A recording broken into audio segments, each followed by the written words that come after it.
wase hohoto mikuto tarawe ebaere ho yira ka kere yara ka obi otegwe ya alafia mmepo mi do ampa mi do ampa ni che mo abi ni che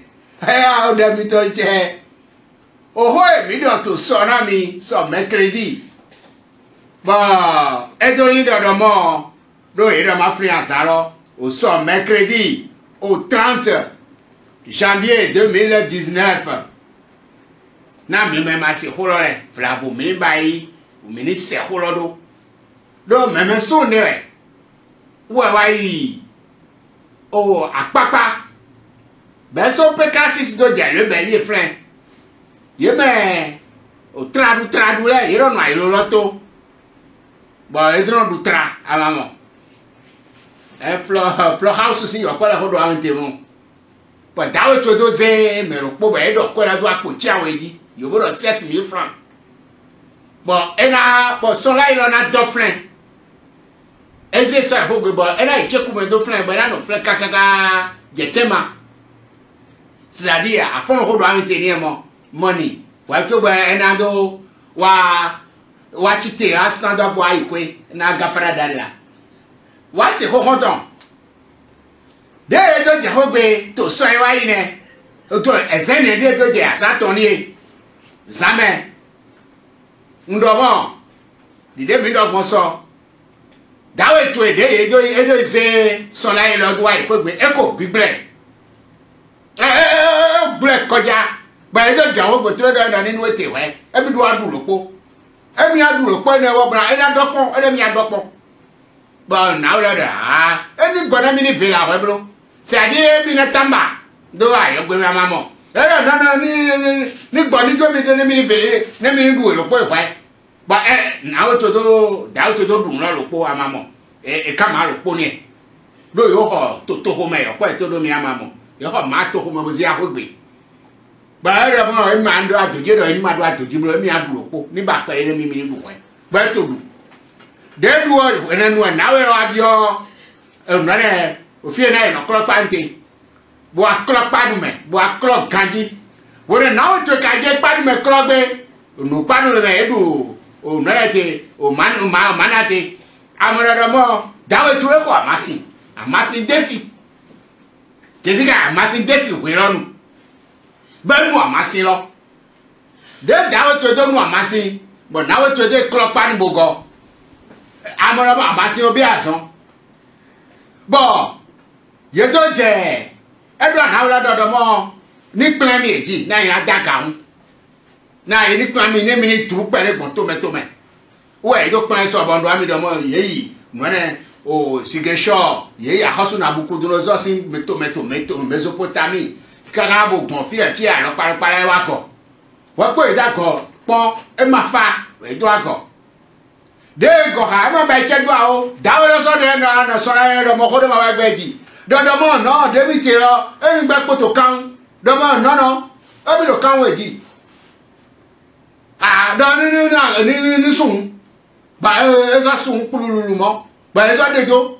o to me gbon da ire wa gbon ka ye greki to me suma gbogbo to ene me kakaka bo ago na we to de ibo go apope na we lo da we to amro de yi kakaka bo leko amasi de nu ndira ma amasi no kon se di pa edo hore amasi si wo ro e ku agbaza me to amra agbaza wa so da yi de amasi vo pon e bi o gaga me ko ma so afrin nu eji yo fi ba won adi do ku eku agbope bo ayodo edubule bo yi bi papata di de bi o nebulu me bo ba fri to me fi mo dai mo je we so bi o onore amro game amro me de ka bi o nawe so lai de zero ba do ho ma wa ni bo kan ni ka fly do pan me vem paro na ton que tu as nous maïs débat qui doit pas nous même faire un compas pour pas me pas na ton et dit pas na ton bon nawra do me mi adu le pom nawra wa adu le pom ase ko di mo nawra adu le pom mi na so anu fi di kaka bo dawe na so amlo me mo na so awon je mi ji mo na do mi na so kro pa me de bo je gbete ni la po ti awe e mi na ho when nawra kai pa me kro gbe dai dawe to oze osaki de nawra he oze o pa ne me saki no ke bo se do ko do me to gro bo do mrai amo but now we are people are dying now boy gbo do saki lodo o ni e do na na ba igbo do idi na do daro chokoto de nu pipa re gore e mo ko editi to saki de my friend but mi do e be 715,000 o e be so ko bi na dawo lo 715,000 o e so la yi lo be tra house si mere be po hon po do ko lo po bon mi do ko na mi to so do je ça qui est ton do o ça qui est ton 4 kasi meton si reçu de roi demain ma ou baibo ayo do menere portable et to men non e no zedo manager no zedo non e di appareil lo di côté chauffeur a to di no na ipa ba mo bon ou est no portable do e ma do ti ça qui lo ben mi do ko ne to so bon mina numéro ton si bibe yo me tra house si mere yesi o gan se gambi se adi menere e do tito me o ezo mi vo maga do me do rapple a ni do mo lo adam mo go igbo mere ja ni gbo ado e na mo e adi menere e ro to mu e to ye no me ro poro de no so ro poro ji bo kanyo bo so do gan do mu e to lenu mi do de ho na sa gala do je cha hai no ara ma ho kan mi lo po so san me yemo na lo na we de wa ho ma jo bo du traine bo do be akwa me to 700 o 15,000 so yi to yemo pete ye ka do amo ye yiro wa si ho mere o kan le mi do mi me do mo to tata o to ma tata ne pepe ma gbanjo me ye yo wa se ho mere bodo numero ho de mi do ro na mi ni mi numero ro blebo mi do mi ma nana ye ra nyo mere o ya ye da ai ga mi to yi mere ji eji bo mi da ya yi ga mi to yi mere ji ro mi bo na mi numero ro de po ro do de mi le so asa ne bodo ne de bugora de po ro e ni do de mi le bi ka do ma mi to ji ye jadi do bo ye do de po ro pete ba pacha mi bo mi no ye ni yo mere se nko ba do vinyo no e di no Cameroon we di amo we ma de mi mo ro e mi pon we ma ji mi na mo nko lele nko ra be so ba mi mo ba so do ba de pe ba mi da yan pe we di na mi mo ya iwa di do mi mo e yan na mi na mo mi de bo wa se ko kon to me iwi o tra house bodo se me wa se ho mere mi ro dodo mo wa o ho e adora mi bodo ajapo ya mi ye mo me lo olo mi na ide le si numero ide le bo e mo te do mo ide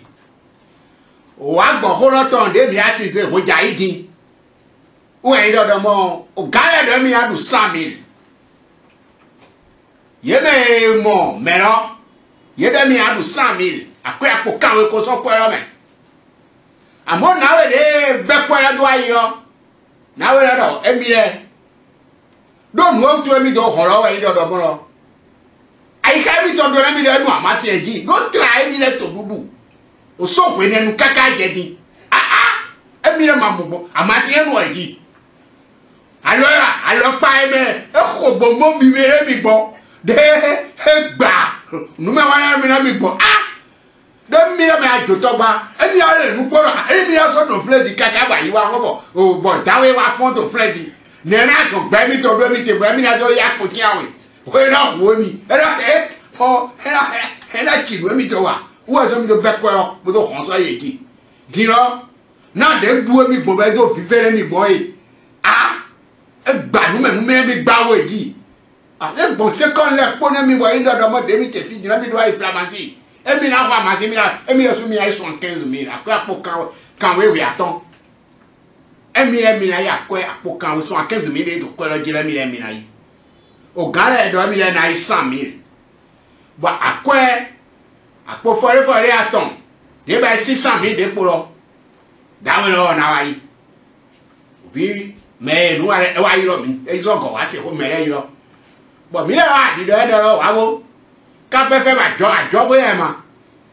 a te de mi lo ya e lo na mi ni do na service commercial do ni jare ji ata egbo mi do mi ma henu ne bo aya to mi te da igba o papier pro for ba de mi ba ile mi lo mi ni bo de to eji amoro wa jo wa mi te ni mi wa jo da jo be la jo lo he rija mi le ma bo de gbegbo du de mi bi e ka bo bi e apo awo na mi de le si egbe amo bi so lo yi na la we numero 2 agbe ma mo ya da la we gba be wa se wo to nu yin na ka mi wa friend bo do la kaka bo viene mo ko e to bo mi le do yo te akọ apo awo e ni na mi le e do mi no yi mi le so yi ko e ha ni le ga ya o pa bo so ake tanu bo do na mi gri mi le ma gbe ba na do ado en to mi le so ale so ke to di won e do de mi do ko na mi lo mi do mi ni jira de mi do ko lo soro me ko mi le po e pipon mi ba mi le pepe so mi go yero pon mi kaka bo me po mi poto o ho haya me to ko lo po lo gbe adi do mo e mi ka do to wa se hoya e mi do to wa se hoya ba do mo mi jira mi eji ba do ke to mi le ra le rudi olo yo do ko ro wa se ho to onubule ko gogori gaga aboba do awe awo eje awe azubire ba wa ne hoidu amore gbadu o saso anke mi so poro be awe ha mi mamodi obi awe abodo asi ojodo ti po wa plo house si bere akankun toe akankun ro awe akankun toe me ba adu habitoe ofi ba adu ati ba adu sebe yedu sa 75,000 so ko be awe ba kwa ma ko 100,000 din mi le mi jodo awe amo wa se ho koton o ko lo me po ayin dodo mo no mu no adu mo no kan jo adofi awe bo so do asi dabe ko haya mi awate bo aya ko chewe buna do ede buna do du mana no na ile wo ni ete kan do panu me kan wede eduwe na fosi na jora te ara re kara na bi ga te kan do no na le go bra do du pa to do mi amamo ba ko na ni wa ko gbe ya ko chewe ho na we e mayon atemi ma wa ni amo mi so amo probo me re e mi se lo re o ka mo no re wa se o to mi le ja mi asera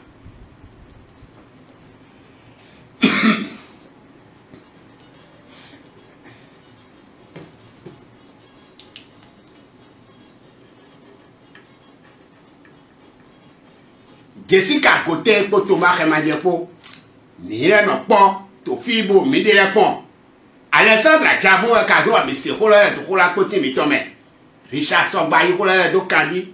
Chabel Sisu we we ye do o ye ni to site internet KPFM ton www.kpfm.com di egbe ton mi na se do flen